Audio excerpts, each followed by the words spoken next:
Hello， 大家好，我是潇洒的人类。今天呀是刚子、板鸭和大聪明的第3期成长汇报。从当初我把它们拿回来到现在，已经发生了不小的变化。可以说，3只鸟的本性已经彻底暴露，谁最聪明，谁最粘人，谁最让人头大。今天我们就来一起看一下。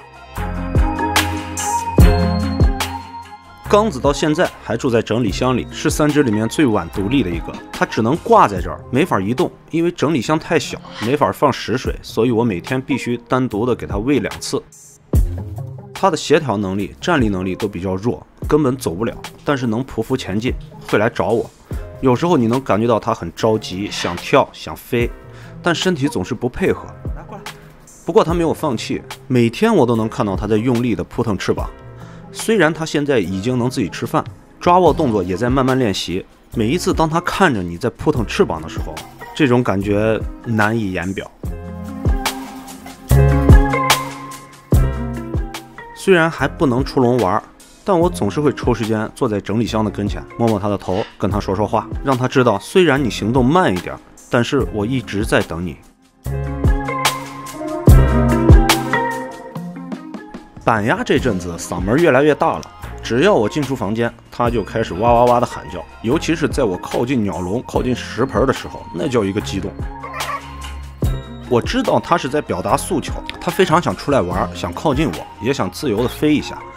但是现在最大的问题就是，虽然它能出笼，却没有办法稳稳的站在站架上，它的腿是完全不可能恢复的。但是笼子里，它能在拐角处站起来。所以我想给它打造一个专用的攀爬架，目前还在设计当中，在不断的尝试。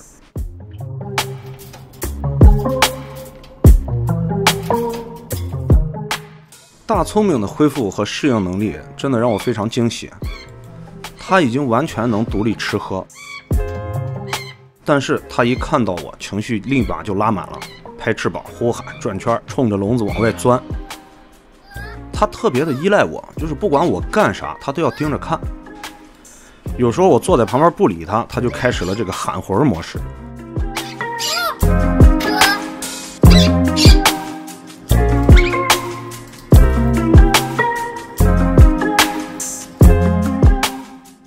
到目前为止，他们3个都有一个共同的特征，就是出笼的欲望特别强烈。站架能力很弱，特别是板鸭和大聪明，一看到站架就眼神发亮，但是冲出去之后呢，只能挂到那儿，甚至板鸭呢就爬不上来。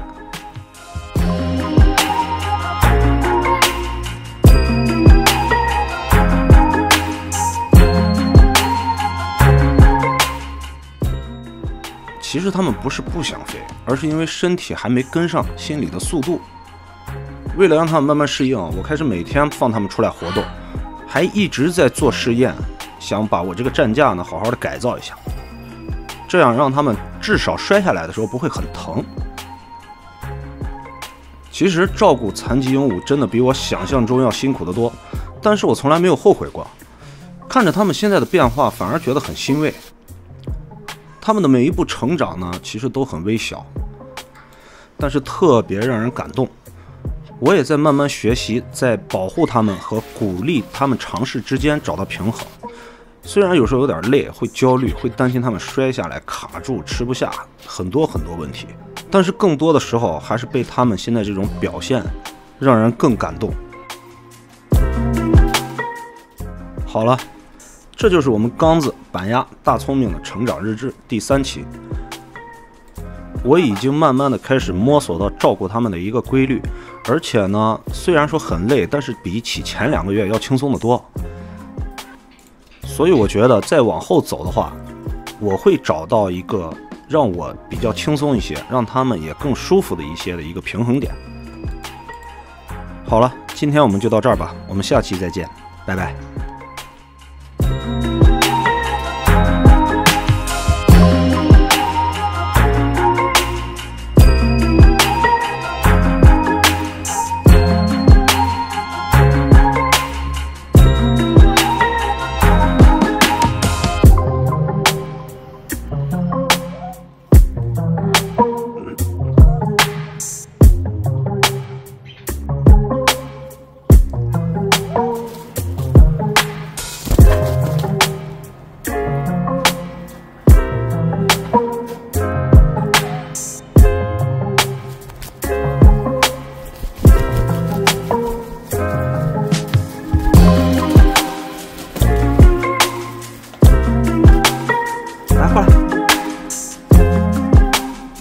来过来。